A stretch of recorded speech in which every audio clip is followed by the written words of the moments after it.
আজ দুপুর 12:30 সিরাজগঞ্জ সদর উপজেলার ছনগাছা বাজার এলাকায় ঘটল এক মর্মান্তিক সড়ক দুর্ঘটনা।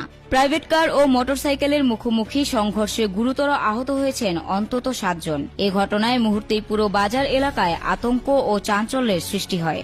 প্রত্যক্ষদর্শীদের ভাষ্যমতে দ্রুতগামী একটি প্রাইভেট কার বাজারের ভেতর দিয়ে প্রবেশের সময় বিপরীত দিক থেকে আসা একটি মোটরসাইকেলের সঙ্গে জোরালো সংঘর্ষ হয়।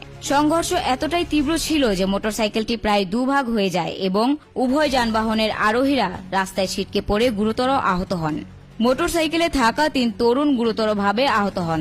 গুরুতর অবস্থায় স্থানীয়রা দ্রুত তাদের উদ্ধার করে সিরাজগঞ্জ সদর হাসপাতালে ভর্তি করেন। এদিকে প্রাইভেট কারে থাকা 4 জন পুলিশ সদস্যও মারাত্মকভাবে আহত হন। তারাও বর্তমানে সদর হাসপাতালে চিকিৎসাধীন আছেন।